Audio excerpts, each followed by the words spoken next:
Welcome to Revenge Vision. Thank you for joining us to listen to today's story. We hope you enjoy the journey. My name is Jordan Ramirez. I'm 28 years old, and 13 years ago, my own biological parents abandoned me when I was just 15. They literally threw me out of the house like I was nothing, packed my life into 2 black trash bags, and walked away without looking back. A wealthy man who had no blood relation to me took me in, raised me, and later became my adoptive father. Last week they showed up at the reading of my adoptive father's will, my biological parents and my older sister flying in from Oklahoma City with their own private attorney, dressed sharp smiles, confident, absolutely certain they'd walk out with millions from the software company he built from scratch, and left entirely to me. They sat there expecting a big payout, like the past never happened.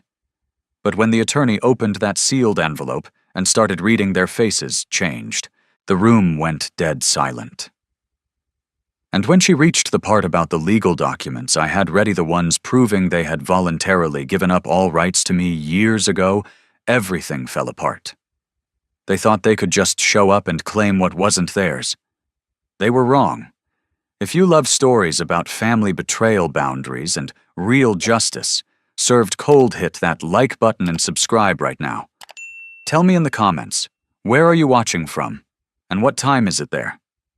Let's see how many of us are connected across the world.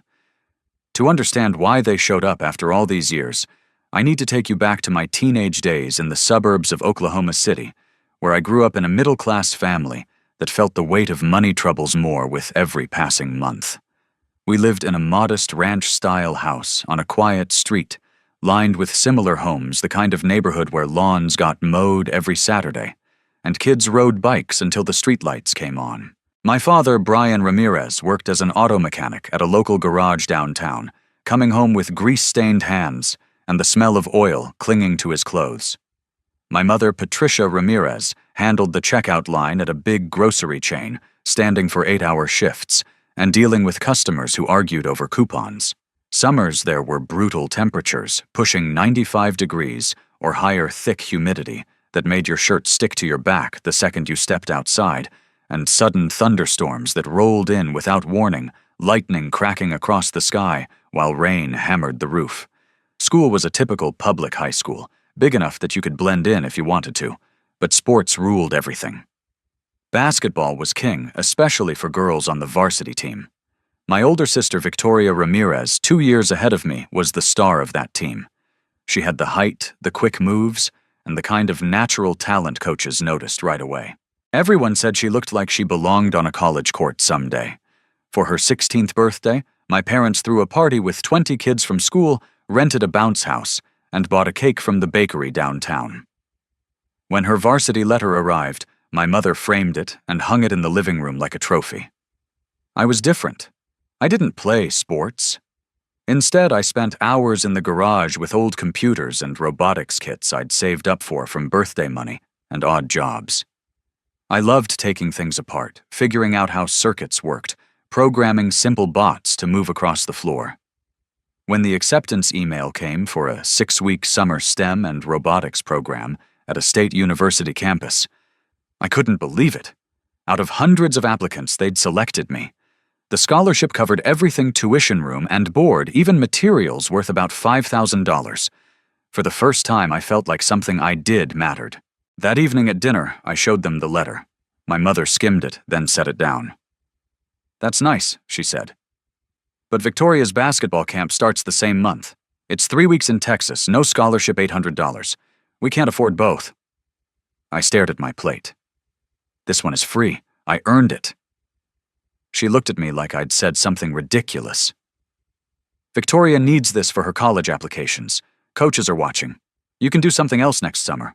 You're good at figuring things out." I felt the words rise before I could stop them. "No, this is mine." I applied. I got in. I'm going. The table went quiet. My father kept eating eyes on his food. My mother set her fork down slowly. "If you can't put family first," she said, voice low, "and even then, maybe you don't belong in this family." I thought she was angry that it would blow over. It didn't. 3 days later, I came home from the library to find my clothes, books, and everything I owned stuffed into 2 black trash bags on the front porch. My mother stood in the doorway, arms crossed. She didn't yell. She just said I already called Child Protective Services. They're handling it now. From now on, you're not our problem. My father was visible in the hallway behind her, but he never looked up. Upstairs, I saw Victoria watching from her window. Then she stepped back into the shadows. I sat on those bags for 4 hours as the sun set and the night heat pressed down. The porch light never came on. Finally, headlights cut through the darkness. A caseworker from CPS arrived first, explained the situation calmly, and said someone had volunteered to take temporary guardianship. Then a man stepped out of a rental car, tall, calm, dressed in a simple button-down. He was one of the major sponsors of the robotics program I had applied to someone who had followed my progress through the mentors and decided to step in when CPS reached out to the program's network for potential guardians. He didn't know my parents.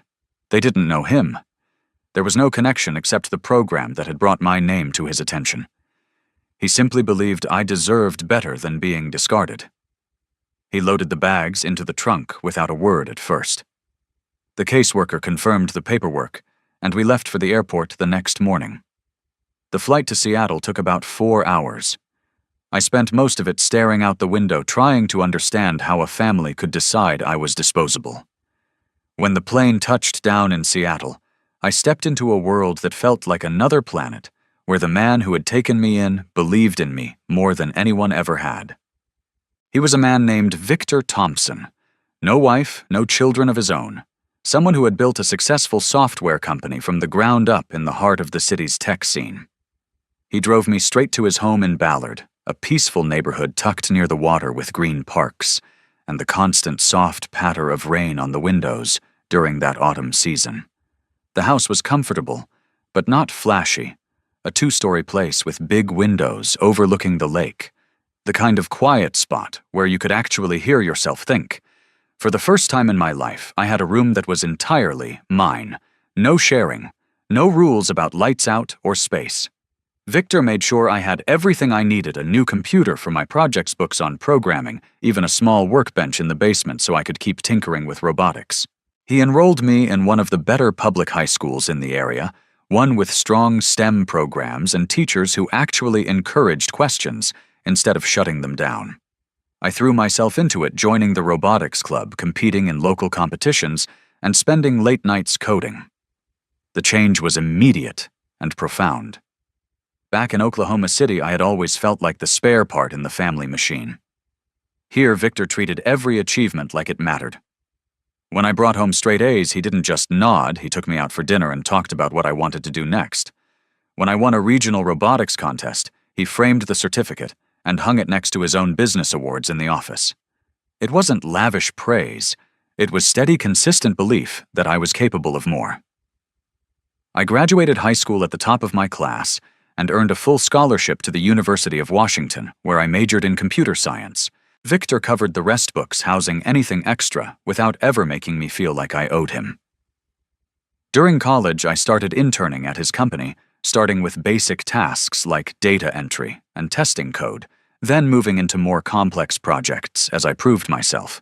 The office was a mix of open spaces and quiet conference rooms, filled with people who talked about algorithms over coffee, and stayed late because they wanted to, not because they had to.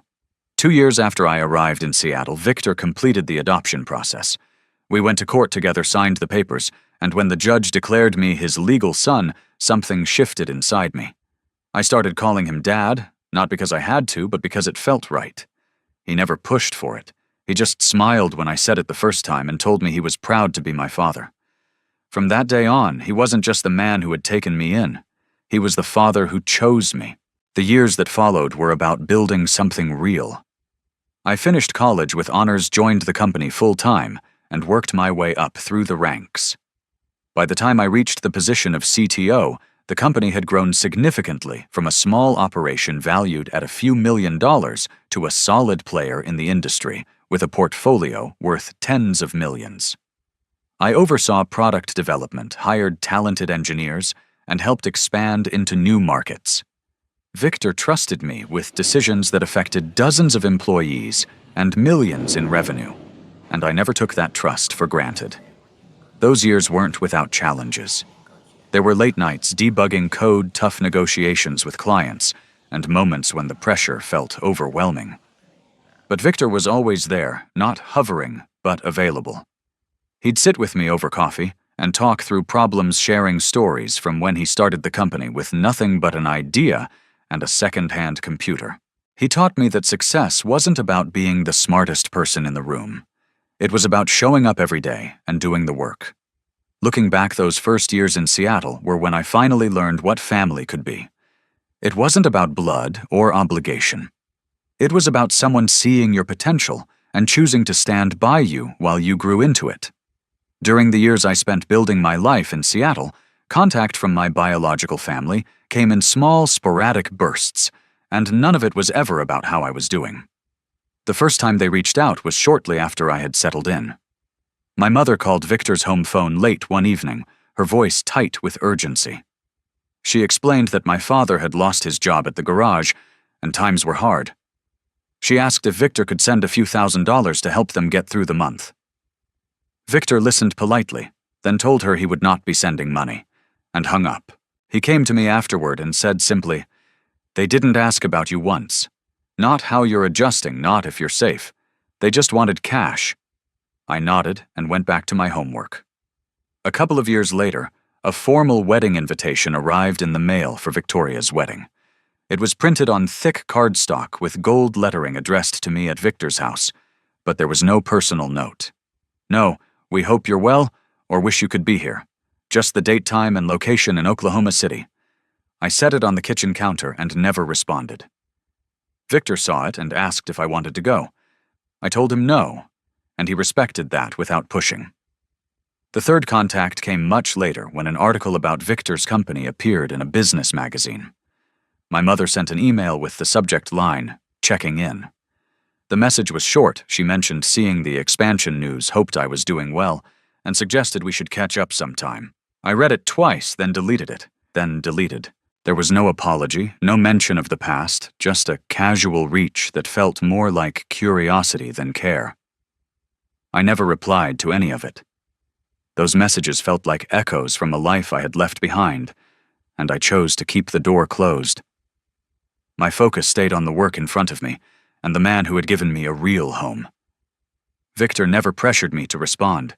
He simply continued being there, steady present and proud of every step I took. Then the change came slowly at first. During one winter in Seattle, when the rain turned to cold, steady drizzle and the days grew short, Victor started having trouble catching his breath.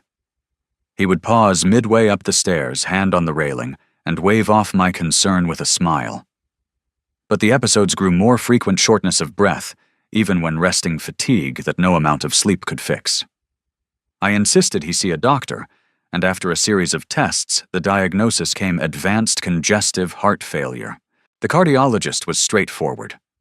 The condition was serious, and while medication and lifestyle changes could help manage it, the outlook was limited, perhaps 12 to 18 months, maybe less. Victor took the news quietly, the way he handled most things. He didn't complain or dwell. Instead, he began putting affairs in order.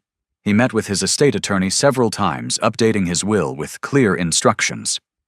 One afternoon, he called me into his office and said, "I've taken care of everything.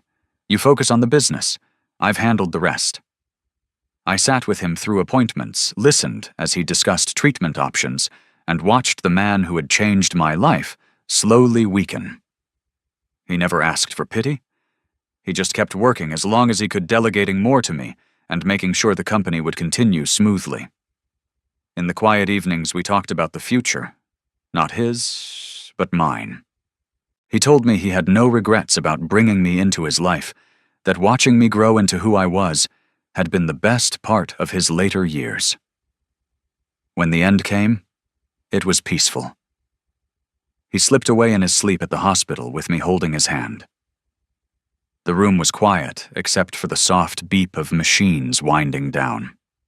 I stayed until the doctors confirmed it was over, then walked out into the cold Seattle night, feeling the weight of loss, but also a strange sense of completion. He had given me more than a home. He had given me the certainty that I was worth choosing. Only 1 week after the funeral, my phone buzzed with a call from an unfamiliar Oklahoma City number. I answered, and my mother's voice came through, sharp and familiar after all these years. She wasted no time. She said she had heard about Victor's passing and wanted to make sure the family was included in the will reading. She spoke as if it were the most natural thing in the world, as if the past had never happened. She went on to explain that they had already booked flights and hired their own attorney to represent them. The tone was confident, almost entitled. They believed they had every right to a share of the software company Victor had built and left entirely to me. She mentioned how hard things had been since I left, how they had struggled, and how it only made sense for family to look out for each other now. I listened, without interrupting, feeling the old anger rise, but keeping my voice even. I told her the reading would happen as scheduled, and ended the call. A few days later, I met with Rebecca Lang, the estate attorney Victor had worked with for years. Her office was on a high floor in downtown Seattle, with large windows looking out over the gray water of Elliott Bay. She greeted me with a firm handshake and laid out the situation. Victor had anticipated this. He had updated his will months before his death, making sure everything was airtight.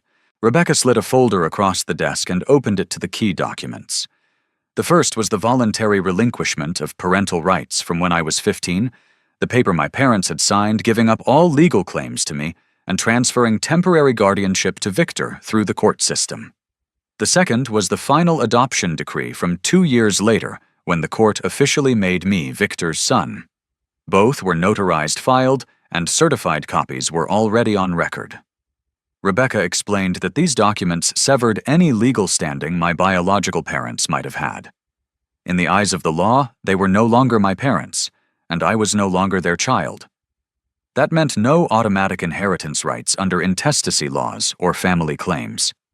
She also pointed out that Victor had been explicit in the will the entire estate, including the software company, and all assets went to me as his legally adopted son. There was no provision for anyone else because he had no other heirs, and he had made sure the adoption severed any possible claim from my biological parents.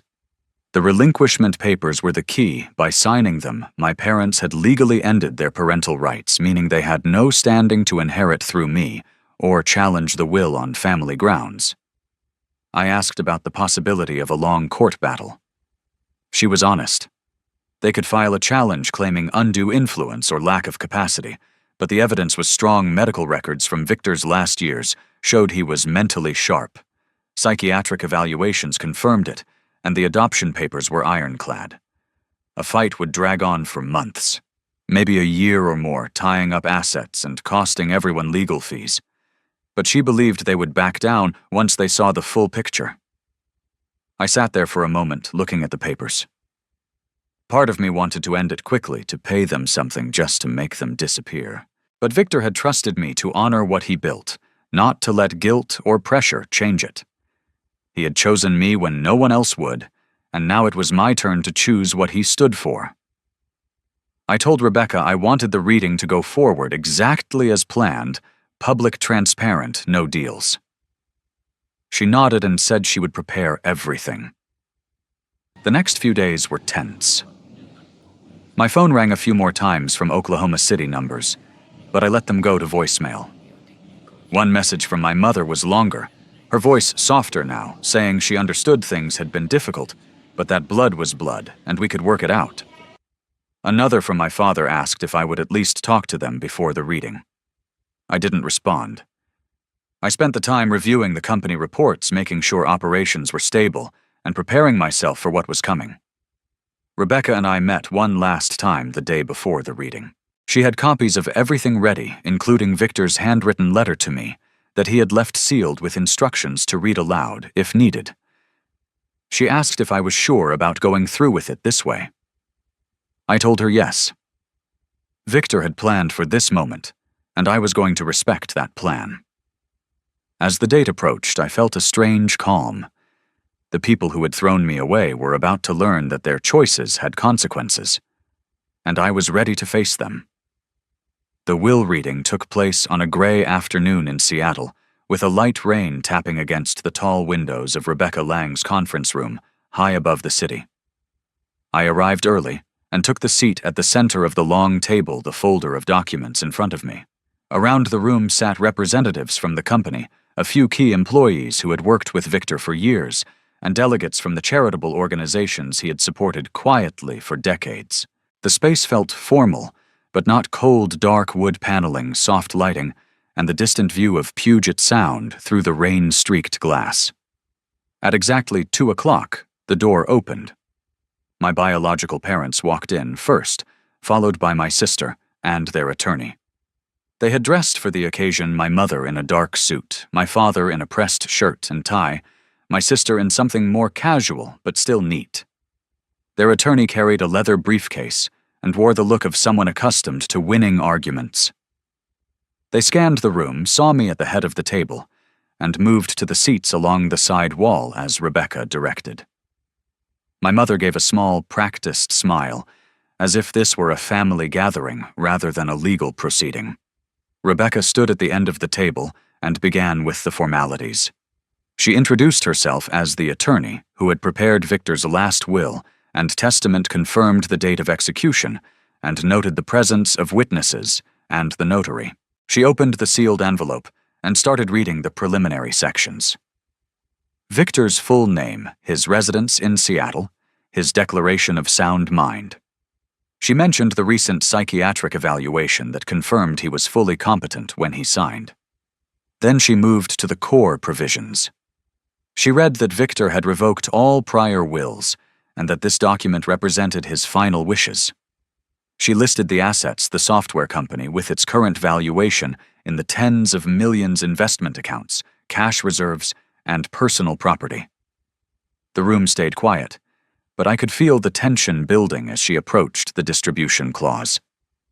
She paused briefly, then continued. I hereby bequeath the entirety of my estate, including all business interests, real property investment accounts, liquid assets, and personal effects to my legally adopted son, Jordan Ramirez. She looked up. There are no other beneficiaries named. The will explicitly excludes any provision for individuals or entities outside this designation. My mother's face froze. My father shifted in his seat. My sister leaned forward, eyes wide. Their attorney cleared his throat and started to speak, but Rebecca raised a hand and kept reading. She moved to the explanatory section Victor had insisted on including. She read aloud the details of the voluntary relinquishment of parental rights signed by my parents when I was 15, the document that had legally terminated their relationship with me. Then she read the adoption decree from 2 years later, when the court finalized my status as Victor's son. The room filled with a heavy silence. My mother stood up abruptly, her chair scraping against the floor. "This can't be right," she said, voice rising. "He's our son. We never meant for any of this to be permanent. This is a mistake." Rebecca remained calm. "Mrs. Ramirez, the documents are certified court records. Your signatures are on them.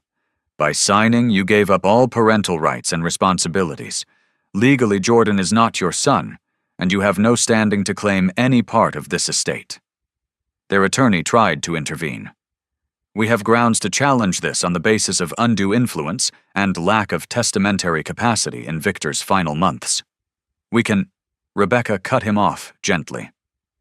"Mr. Mills, I have the medical records and evaluations here. Victor was of sound mind until the end. If you'd like to review them, you're welcome to do so. But the adoption was finalized years ago, long before his illness. There is no legal basis for your clients to contest on family grounds."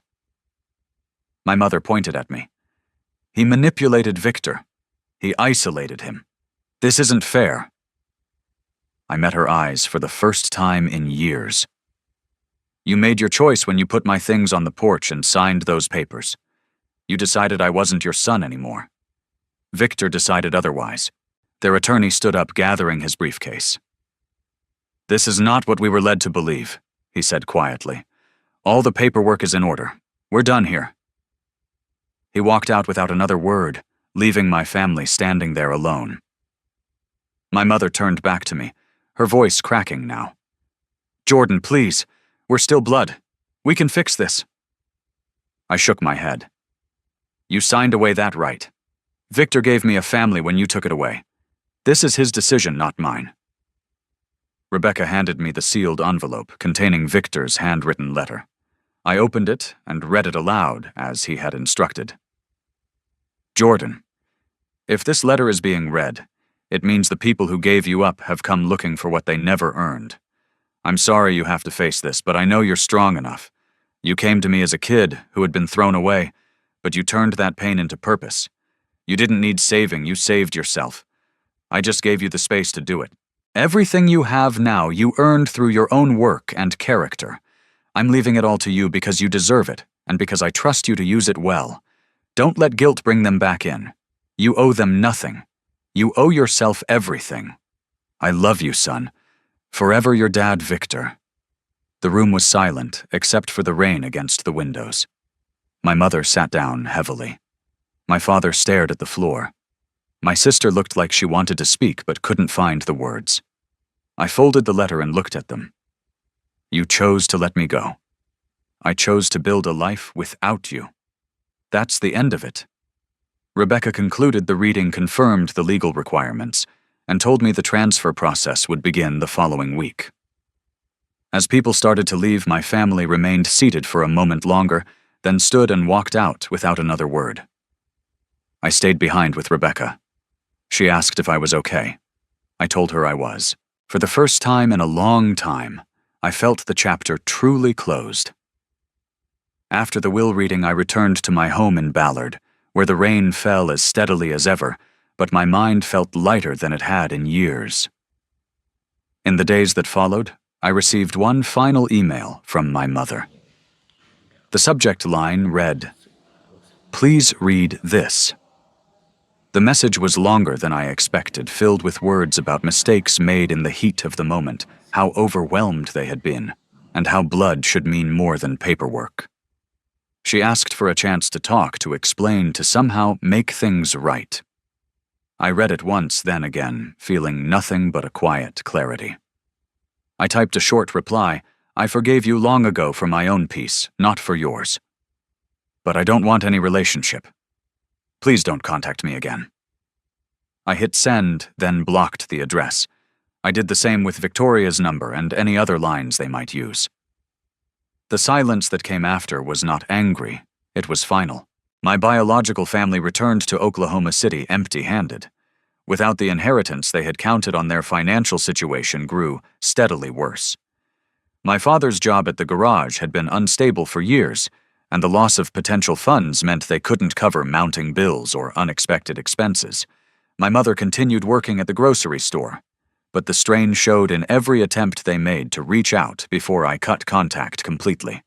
Victoria's life followed a similar path. The wedding had been expensive, and without any windfall, she and her husband faced the same middle-class pressures so many others do in that area: rising costs, stagnant wages, and no safety net. They didn't reach out again after the initial attempts, and I didn't hear from them. Meanwhile, the company continued to thrive under my leadership. I implemented changes Victor had discussed in his final months, expanding the product line, hiring more engineers, and focusing on sustainable growth.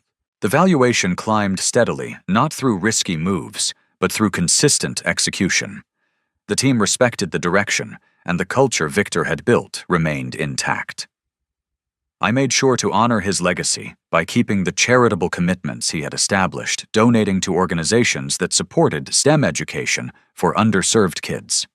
A few months after the reading, I launched the Victor Thompson Robotics Scholarship Fund. The program awards full funding for summer STEM and robotics camps to children from difficult family situations in both Oklahoma City and Seattle. The first group of recipients included kids who reminded me of myself at 15, talented, determined, but without the support they needed. I worked with local mentors and schools to select them, and seeing their excitement at the orientation events made the entire journey feel worthwhile. It wasn't about revenge. It was about giving others the chance Victor had given me. Years later, I still live in the same house in Ballard. The rain still falls most days, but I no longer mind it. I walk the parks near the lake, think about the path that brought me here, and feel grateful for the choices that shaped my life. The people who discarded me made their decision long ago. Victor made his when he opened his door, and I made mine when I chose to keep moving forward. Family isn't defined by blood. Family is the people who see your worth, stand by you when everything falls apart, and help you become the best version of yourself.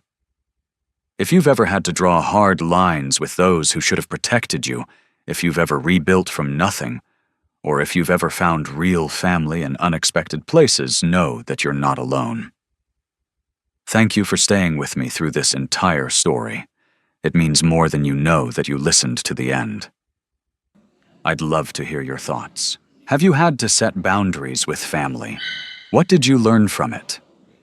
Drop a comment below. I read everyone.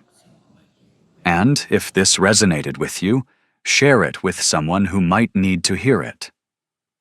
Take care.